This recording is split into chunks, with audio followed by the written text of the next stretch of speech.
Hello my students, आज का हमारा टॉपिक है वैलेंस बॉन्ड थ्योरी, यानी शॉर्ट फॉर्म में इसको हम बोलते हैं बेटा वीबीटी। यानी ये कॉन्सेप्ट हमारे पास जो है 11th क्लास में भी था।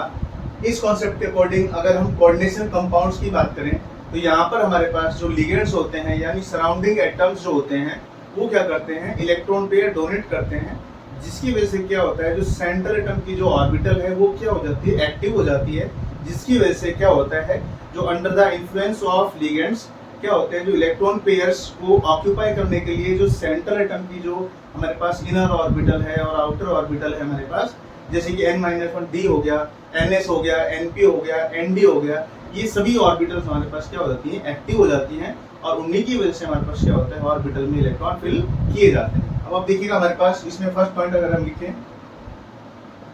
तो हमारे पास फर्स्ट हो जाता है बेटा, according to this theory the outer or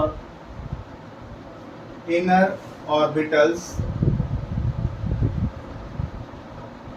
participate in coordinate bond formation with ligands। यानी लिगेंड्स के साथ हमारे पास इनर ऑर्बिटल और आउटर ऑर्बिटल्स क्या होती है, कोऑर्डिनेट बॉन्ड बनाती हैं हमारे पास, और ये ऑर्बिटल्स हमारे पास क्या होती है, वैकेंट ऑर्बिटल अगर है तो हमारे पास कोऑर्डिनेट बॉन्ड को बनाने के लिए हमारे पास आसानी होती है। अब आप देखिएगा यहाँ पर हमारे पास जो सेकंड पॉइंट आता है वो ये आता है कि बेटा on the basis of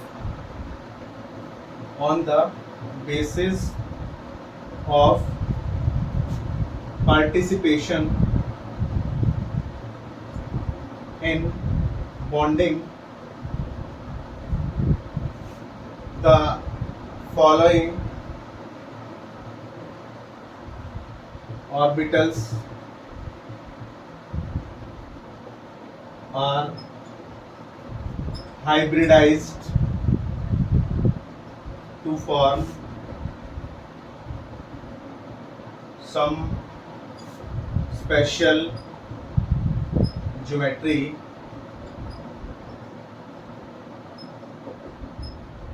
like।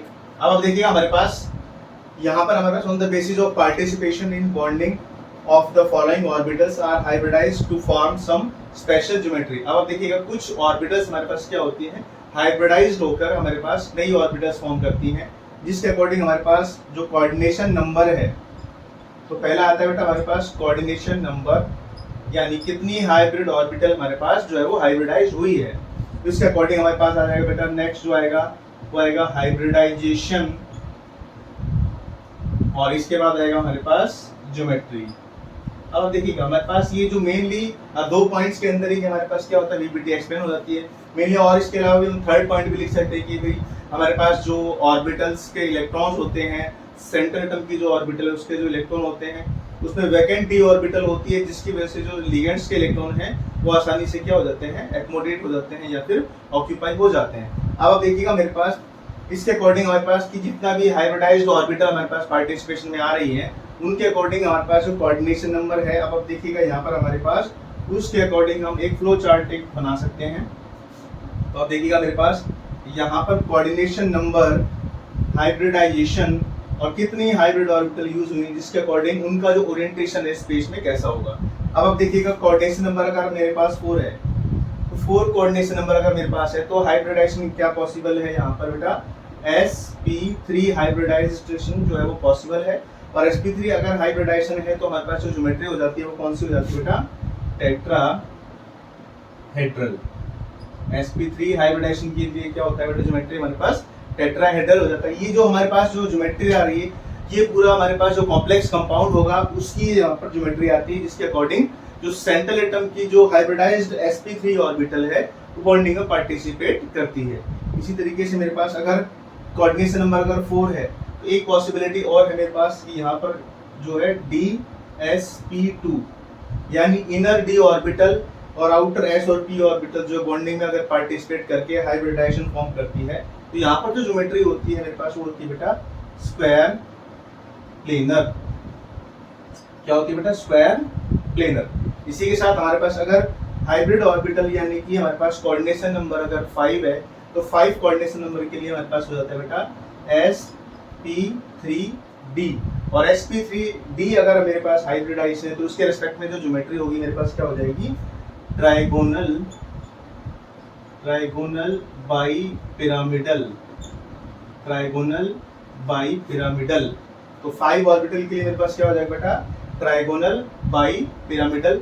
इसी तरीके से अगर मेरे पास कोऑर्डिनेशन नंबर अगर 6 है तो 6 कोऑर्डिनेशन नंबर के रेस्पेक्ट में हमारे पास जो हाइब्रिडाइजेशन होगा वो क्या हो जाता है बेटा, sp3d2। अब अगर sp3d2 हाइब्रिडाइजेशन है तो मेरे पास यहाँ पर जो ज्योमेट्री आती है वो क्या आती है बेटा, मेरे पास ऑक्टाहेड्रल।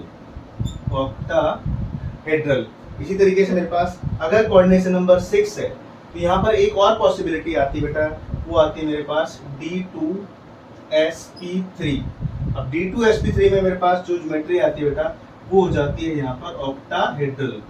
यानी अगर हाइब्रिडाइजेशन sp3d2 है या d2sp3 है तो दोनों ही केसेस में मेरे पास जो ज्योमेट्री आएगी वो क्या आएगी बेटा, ऑक्टाहेड्रल आएगी। अब देखिएगा हमारे पास अगर कोऑर्डिनेशन नंबर अगर 4 है तो हाइब्रिडाइजेशन sp3 हो सकता है। अगर sp3 अगर हमारे पास जो हाइब्रिडाइजेशन तो वहां पर ज्योमेट्री क्या आएगी, टेट्राहेड्रल आएगी।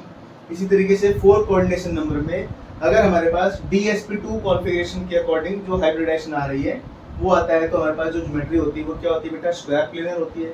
इसी के साथ अगर हमारे पास कोऑर्डिनेशन नंबर 5 है तो 5 कोऑर्डिनेशन नंबर के रेस्पेक्ट में हमारे पास जो हाइब्रिडाइजेशन है वो क्या आ रही है, sp3d आ रही है। और sp3d अगर आती है तो ट्राइगोनल बाई पिरामिडल हमारे पास क्या हो जाती है, ज्योमेट्री हो जाती है। इसी के साथ अगर हमारे पास कोऑर्डिनेशन नंबर 6 है तो 6 कोऑर्डिनेट बॉन्ड अगर बन रहे हैं कोऑर्डिनेशन कंपाउंड के अंदर तो वहां पर जो मेरे पास हाइब्रिडाइजेशन है वो क्या हो सकती है, sp3d2 अगर है तो वहां पर क्या आ जाएगा, मेरे पास ऑक्टाहेड्रल आएगा। इसी के साथ साथ एक और पॉसिबिलिटी है कि कोऑर्डिनेशन नंबर 6 के अंदर मेरे पास d2sp3 भी होता है तो उसको भी हम क्या बोलते हैं बेटा, ऑक्टाहेड्रल ज्योमेट्री आती है। अब यहाँ पर एक चीज आती है हमारे पास इनर ऑर्बिटल और आउटर ऑर्बिटल का कॉन्सेप्ट आता है। अब आप देखिएगा अगर मेरे पास जो स्टार्टिंग ऑर्बिटल मेरे पास s से शुरुआत हो रही है, अब आप देखिएगा s से अगर शुरुआत हो रही है तो उसको हम बोलते हैं बेटा आउटर। इसी तरीके से d से अगर शुरुआत हो रही है तो ये d का मतलब होता है बेटा s से पहले जब भी d यूज होता है तो बेटा यहाँ पर यूज होगा बेटा n-1 into d। ठीक है बेटा, ये इनर हो गया। इसी तरीके से ns हो गया, np हो गया, nd हो गया, ये सभी क्या है, आउटर ऑर्बिटल की कैटेगरी में आते हैं। n-1d अगर हमारे पास आ रहा है तो आप देखिएगा ये होता है बेटा इनर और ये आउटर की कैटेगरी में आता है।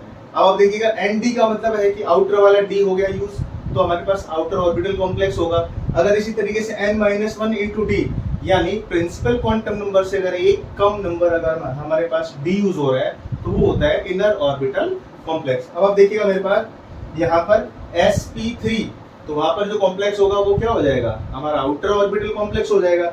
अगर dsp2 आ रहा है तो ये हो जाएगा बेटा हमारे पास इनर। इसी तरीके से sp3d अगर आ रहा है तो ये हो जाएगा हमारे पास आउटर। sp3d2 आ रहा है इसका ये हो जाएगा हमारे पास आउटर क्योंकि s से शुरुआत हो रही है। इसी तरीके से d से शुरुआत हो रही थी, ये हो जाएगा मेरे पास इनर।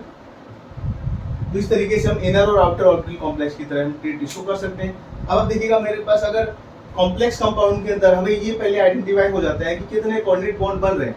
अब जितने कोऑर्डिनेट बॉन्ड अगर बन रहे हैं उसके अकॉर्डिंग हमारे पास क्या, हमारे पास जो हाइब्रिडाइजेशन है वो बननी चाहिए। उसके अकॉर्डिंग हम इस टेबल के अकॉर्डिंग क्या कर सकते हैं, हम उसको आइडेंटिफाई कर सकते हैं। मान लीजिए मेरे पास कॉम्प्लेक्स जो कंपाउंड है उसमें 4 कोऑर्डिनेट बॉन्ड बन रहे हैं। अब 4 कोऑर्डिनेट बॉन्ड बन रहे हैं तो उसमें 4 ऑर्बिटल यूज होंगे।